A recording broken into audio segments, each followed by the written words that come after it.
and it's found on the south coast just to the west of Moisty Mire. This week's is probably the most vague. For the last 2 weeks we've had a tree to mark the position where you need to go to, but this one, as you can see in the gameplay right now, is found in the middle of a pond. This makes it quite hard to find your bearings because there is 4 ponds that do look very similar in this location, but as long as you follow the location that are marked on the map and where I went, you should find it pretty easily. The pond that you're going to want to head towards is the biggest one, and it's the one closest to the houses. Once you've completed that challenge, the next one that you might be struggling with is challenge number 4, and that says visit different ice cream trucks.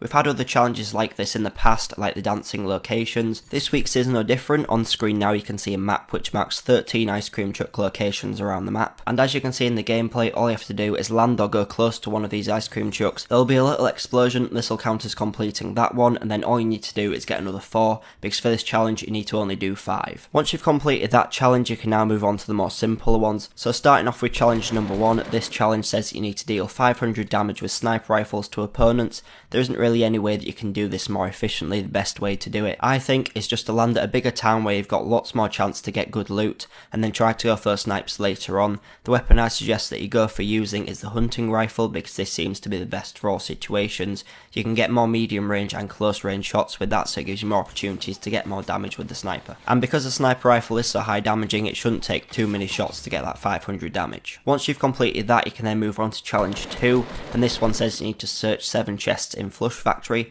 Flush Factory is a big location and does have a lot of chests inside of it, so this shouldn't be too difficult. It isn't like the Wailing Woods one where you only had 1 chest every time you landed there. But at the moment, as the challenges have only just come out, it will be quite busy, which does reduce chance of being able to get as many chests. But over time, if you are struggling, then you will be able to complete them in the future, just over the next few weeks. Challenge 3 says that you need to search 3 supply drops, and if you are watching this video within the first week of the challenges coming out, I'd recommend that you do go and play it in the limited time mode that's out at the moment, because this limited time mode is Blitz. Blitz is a much faster paced game mode, so they've increased the amount of supply drops that do drop, and they've also increased the speed at which they fall out of the sky, meaning that they drop a lot quicker. So currently this is the most effective way to get your supply drops the quickest, because there is more in a single game, and these games do only last a maximum of 15 minutes.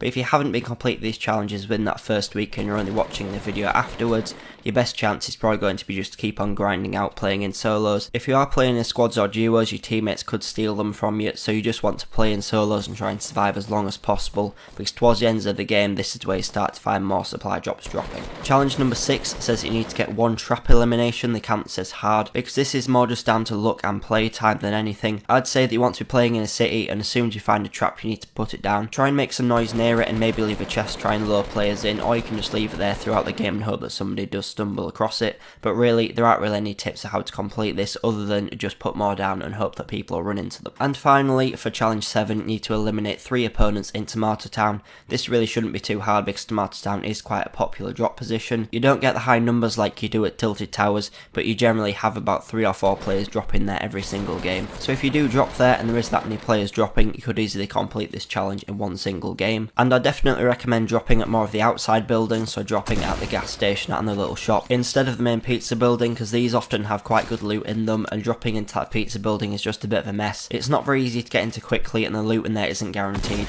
so I'd say you want to be dropping at those outside buildings because there generally is a decent shotgun on there or an assault rifle, so you can then move over to the other buildings to get the easy kills. But that is my full guide on how to complete the week 4 challenges for the Battle Pass in Fortnite Battle Royale. If you have enjoyed this video or it has been helpful, please make sure you leave it a like and make sure you subscribe. If you need help with any of the previous weeks, make sure you are clicking on the end card at the end of the video to take you through to my playlist of all of my Fortnite videos where I do have guides every single week before it. But thanks for watching, and I'll see you in the next video.